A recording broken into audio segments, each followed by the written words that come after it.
thank you for coming. We have an opportunity today through our dialogue to educate and inform one another and to potentially derive some clarity about what Proposition 9 actually does versus the things that it claims to do. The more we began to focus as a group on what Proposition 9 actually said, our positions changed considerably. Initially, it was about self-preservation. There were some concerns that we had as individuals about how this bill would affect us. But as we studied it and read it more closely, we determined that there were some serious concerns that the members of our families, our friends and communities would be affected by. And as a result, this symposium grew out of those concerns. And so thank you again for coming. My charge today is to evaluate the fiscal impact. And let me preface the things that I'm going to say with this fact. I am not an economist. So bear with me.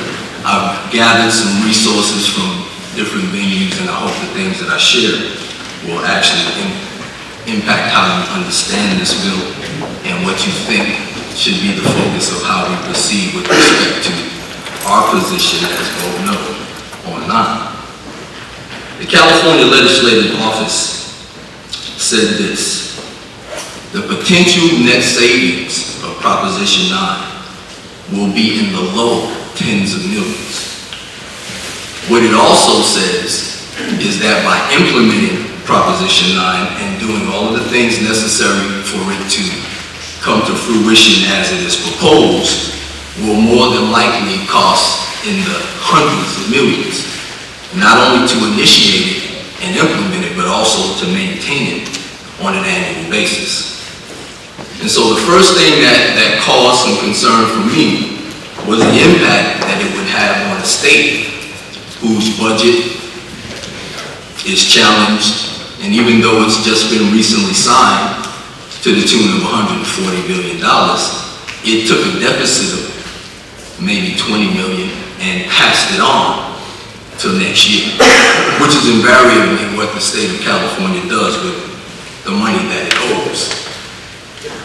It's also done with respect to taking money from the areas of the budget where it would benefit and do most good, the things that it's actually allocated for, like education, services to the poor and the elderly, healthcare, transportation, and the infrastructure in the state of California. And year after year, less of that money is going where it's supposed to go, and it's being redirected towards prisons. In addition to prisons in and of themselves, all of the services that surround this particular economy with respect to this industry of incarceration. And so what I began to question was the sincerity in the claim that this bill actually makes with regard to public safety. Because as I understand public safety, it's those services that are financed in the community, the fundings that are in place for education, law enforcement, transportation, the things that make our particular society run in the state of California, and how those monies that are being redirected from those services are actually being spent. 10% of our state budget, which is about $10+ billion, is allocated for prisons. 5% of the spending on that actual allocation of funds is being directed towards rehabilitation. And so what that is in essence saying is that 12% of the population are the ones who receive the access to the programming that's funded by these redirected funds.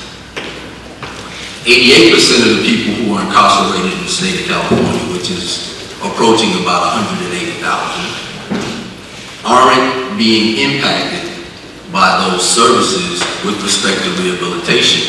And so 88% of the people not having access means that those are also the ones who are likely to recidivate, because the persons who are receiving access to these programs are actually the ones who are serving term or life sentences.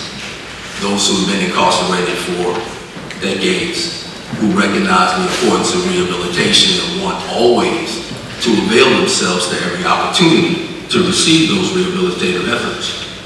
$8 billion is being earmarked for medical receivership in addition to the $10+ billion that have already been allocated for state prisons in its budget. And that caused some concern for me, because what it does is it exacerbates our fiscal crisis.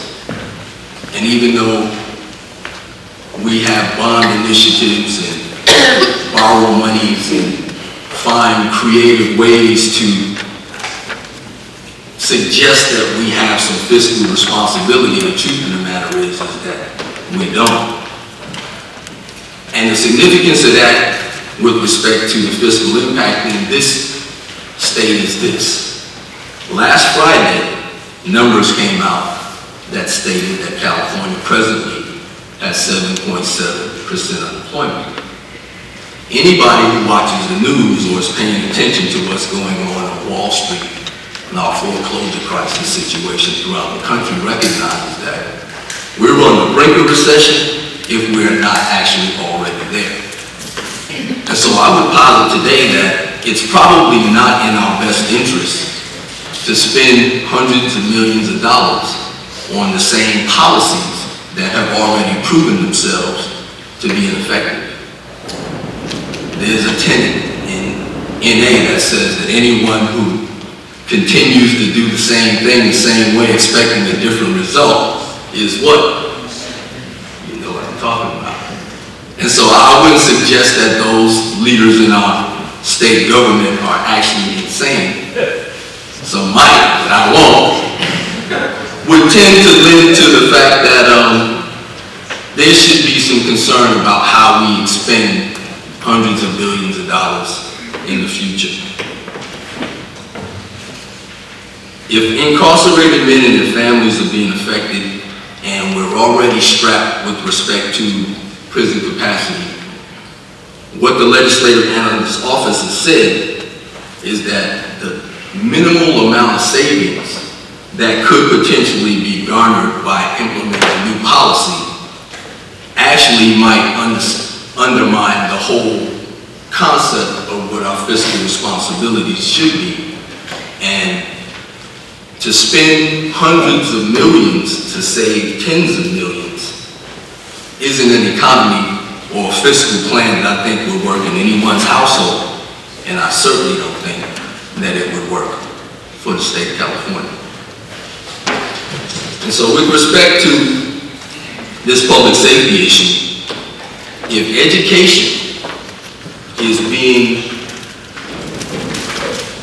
deprioritized in our state, for the last 20 years or so, the proliferation of prison building has always come at the expense of the same areas of our economy, our fiscal irresponsibility.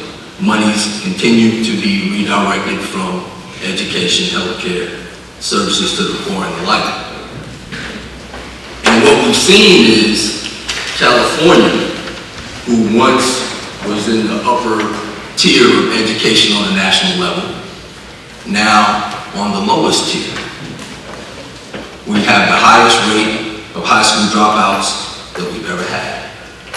And crime continues to be more violent and committed by younger people.